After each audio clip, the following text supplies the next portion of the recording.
Head of ITO Office, Mr. Philip Gregorzewski, and honorable representatives, Minister without Portfolio Lo Bin-chen, Spokesman of Executive Yuan Lin Zilun, Deputy Minister of MOFA Li Chen, and Commissioner of Gender Equality Committee of Executive Yuan Li Xinjie, Qin Jifang, Chen Banli, Ye Denan, and distinguished guests, speakers, ladies and gentlemen.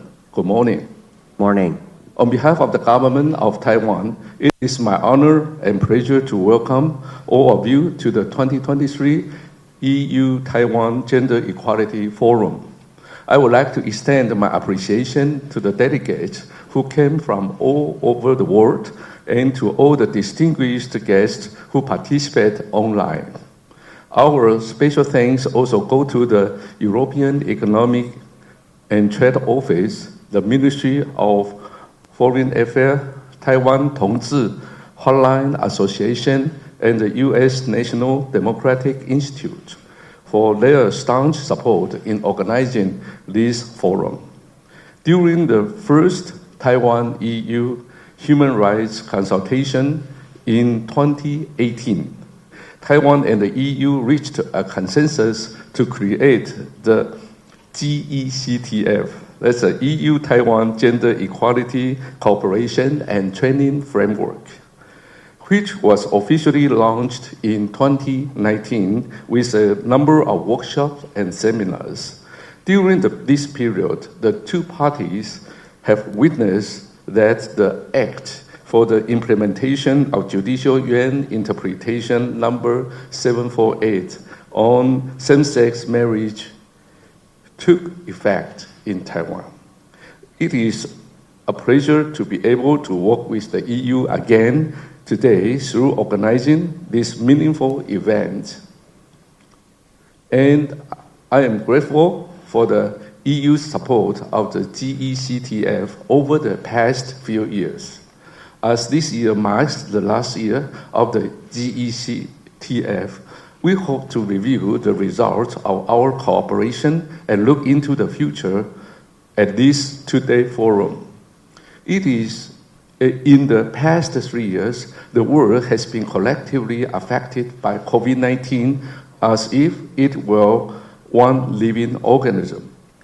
While lockdown and home quarantine measures have prevented the spread of the pandemic, they have also exacerbated gender inequality, particularly in tourism, travel, and food service industries, as well as leading to increased responsibilities among frontline healthcare practitioners and family caregivers, and more gender-based violence at home and online, all of which have had a greater impact on women. Countries around the world are actively promoting post-pandemic recovery now. I believe that through this forum, we can share our experiences and accelerate the recovery together. Recently in Taiwan, many sexual harassment cases have been revealed, which raise concerns from all sectors of our society. It is timely that this forum also features a section on gender-based violence prevention.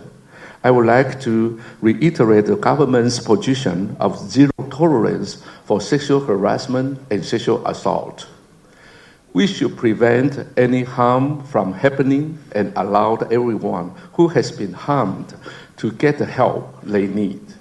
President Tsai has immediately instructed the Executive Yuan to make improvements through 3 approaches, including providing clear guidelines on sexual harassment, establishing a more effective, friendly, and trustworthy complaint system, and conducting cross-ministerial review of gender equality laws and regulations.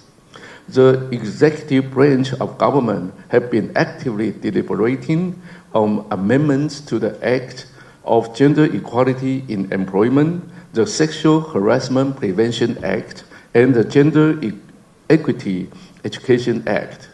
and will submit the draft amendment to the legislative yuan for deliberation next week. And we hope that they can be passed by the end of this month. It is expected that through sound laws and mechanisms, sexual harassment prevention will become more comprehensive, and that the whole society aims at working together to create a gender-friendly environment. In addition, in the past few years, we have actively promoted the protection of the rights of the LGBTI community. In 2019, Taiwan became the first country in Asia to legalize same-sex marriage. And this year, the restriction on transnational same-sex marriage was lifted, which allows same-sex couples of different nationalities to register for marriages in Taiwan and adopt children together, completing an important piece in protecting rights to same-sex marriage. The government has also completed Asia's first official survey on the living condition of LGBTI community, which will help to understand the current situation and needs of this community in education, workplace, and personal safety, and serve as a pointer for the government's future policy.